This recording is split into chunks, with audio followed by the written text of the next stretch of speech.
Hello students, এই Moumita ma'am. আশা করি তোমরা সকলেই খুব ভালো আছো। Welcome back to our channel. আজকে আমি তোমাদের ফার্স্ট সেমিস্টার মেজর ইংলিশের পেপার 2 থেকে তোমাদের ইউনিট 1 এর সেকেন্ড টপিক যেটা হচ্ছে পেরিপেটিয়া, তোমাদের আজকে আমি পেরিপেটিয়ার উপরে কিন্তু ক্লাসটা ডিসকাস করতে চলেছি। তোমাদের এর আগের দিন কিন্তু আমি পড়িয়েছিলাম অ্যানানোরিসিস, তো আজকে তোমাদের সেকেন্ড টপিকটা নিয়ে কিন্তু ডিসকাস করবো। চলো দেরি না করে শুরু করে দিই আজকের সেশনটা। দেখো, মোটামুটি আগের টার্মের মতোই কিন্তু এটার সাথে অনেকটা তোমরা সিমিলারিটি পাবে, কিছু কিছু ক্ষেত্রে আমরা চেঞ্জেস দেখতে পাবো। যেরকম দেখো কি বলেছে, peripeteia is a literary term referring to a sudden and unexpected reversal of fortune in a story, often changing a character's situation dramatically বলেছে। তো এখানে কি হচ্ছে, মনে করো যে আমরা আগের দিনে যেটা পড়েছিলাম সেখানে আমরা দেখেছিলাম অ্যানাটোরিসিসে যে কোনো একটা ঘটনা জানতে পারলো বা কোনো একটা সিক্রেট কোনো একটা কথা রিভিল হলো। আর এটা যেটা বলেছে এখানে হচ্ছে মানে যে মেন ক্যারেক্টার তার পুরো সিচুয়েশনটাই চেঞ্জ হয়ে যায়, ঠিক আছে? মানে সে যেখানে আছে বা যেমন অবস্থায় আছে পুরো ব্যাপারটা চেঞ্জ হয়ে যায়।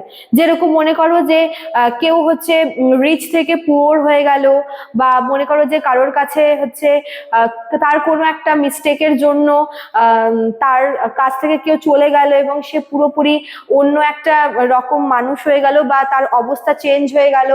তো এরকম যখন আর কি একটা আনএক্সপেক্টিং কিছু হয় তখন তাকে আমরা বলবো হচ্ছে পেরিপেটিয়া, ঠিক আছে? Aristotle discussed peripetia in Poetics, described it as a key element of tragedy, where a character's fate shifts from good to bad, or vice versa, যেটাকে বলে due to unforeseen circumstances. তো অ্যারিস্টটল তার Poetics বলে যে বইটি আছে সেখানে লিখেছেন এই ব্যাপারে। তিনি এই পেরিপেটিয়াকে কি অফ ট্র্যাজেডি বলেছেন, ঠিক আছে? যেখানে দেখা যাচ্ছে যে ক্যারেক্টারের পুরো মানে ভাগ্য থেকে শুরু করে পুরো মানে তার যে সিচুয়েশন সবটাই কিন্তু চেঞ্জ হয়ে যাচ্ছে, ঠিক আছে?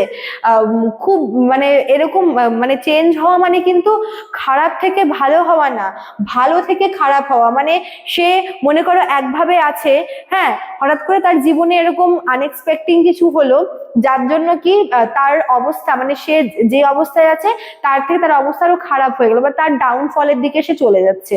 তো ওটাকে কিন্তু বলে হচ্ছে পেরিপেটিয়া, ঠিক আছে? চলো তারপর দেখো কয়েকটা আমরা এক্সাম্পল দেখে নেব।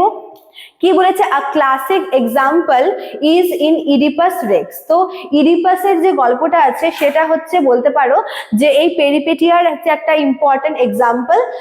এই ইডিপাস লিখেছেন হচ্ছে Sophocles, where Oedipus, once a respected king, experiences a devastating downfall upon discovering his true identity. যেখানে আমরা দেখবো যে ইডিপাস, যে কিনা একসময় একজন রেসপেক্টেড কিং ছিল, ঠিক আছে, সে যখন তার আসল যে পরিচয়, তার ট্রু আইডেন্টিটি যখন সে জানতে পারে তখন কিন্তু মানে আস্তে আস্তে সে মানে তার ডাউনফল শুরু হয়, ঠিক আছে? যে একসময় একজন রেসপেক্টেড কিং হিসেবে পরিচয় ছিল, যাকে সবাই রেসপেক্ট করতো, তার ওই একটা ভুল, তার ওই একটা মিস্টেক বা ওই একটা সত্যি সামনে আসার পর কিন্তু তার ডাউনফলটা কিন্তু মানে তার লাইফটা ডাউনফলের দিকে চলে যায়, ঠিক আছে? এছাড়া আমরা দেখবো হচ্ছে শেক্সপিয়ারের ম্যাকবেথ আছে। Macbeth Fortune change when his overconfidence fueled by the witches prophecies, ঠিক আছে, leads to his unavoidable downfall.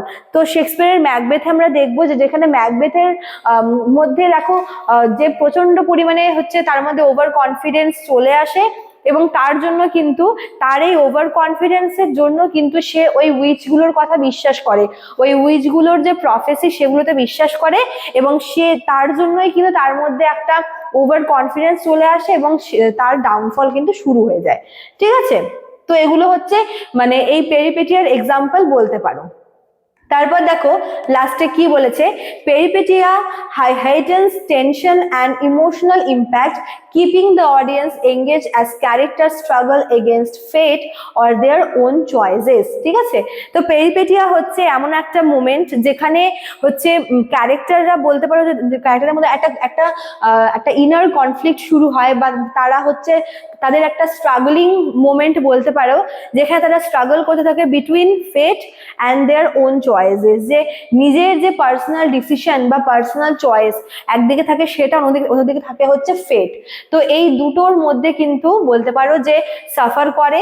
আর ওই ক্যারেক্টারগুলোর যে স্ট্রাগলটা, সেই ক্যারেক্টারগুলোর স্ট্রাগলগুলো দেখার জন্য অডিয়েন্সও কিন্তু এঙ্গেজ থাকে ওই স্টোরিটা দেখতে, ঠিক আছে। তো পেরিপেটিয়ার কাজ হচ্ছে এটাই, যে অডিয়েন্সের মধ্যে একটা টেনশন বিল্ড আপ করা, যে এরপরে কি হতে চলেছে, এরপরে হচ্ছে কিভাবে হবে, বা এরপর হচ্ছে যে ক্যারেক্টার আছে সে কোন জিনিসটা চুজ করবে, সে কি ভাগ্যকে মেনে নেবে নাকি সে তার পার্সোনাল চয়েসটাই পছন্দ করবে।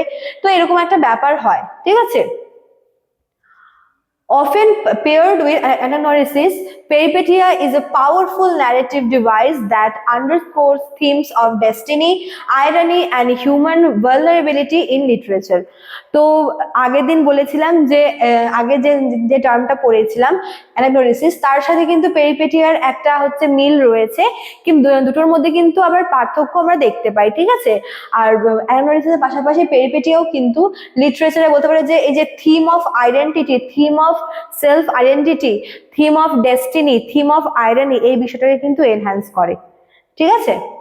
চলো, তো এই ছিল তোমাদের আজকের ক্লাসটা পেরিপেটিয়ার উপরে। যারা ভাবছো আমাদের কাছে পড়ে, তারা আমাদের অফিসিয়াল নাম্বারে কিন্তু কল করে নিতে পারো। আমাদের অফিসিয়াল নাম্বার দেখো দেওয়া আছে এখানে দুটো। এছাড়াও কিন্তু এখানে দেখো কোর্স ফিও দেওয়া রয়েছে মেজরের জন্য এবং মাইনরের জন্য। চলো, আজকে এতটুকুই থাকলো, দেখা হচ্ছে নেক্সট ক্লাসে। Thank you.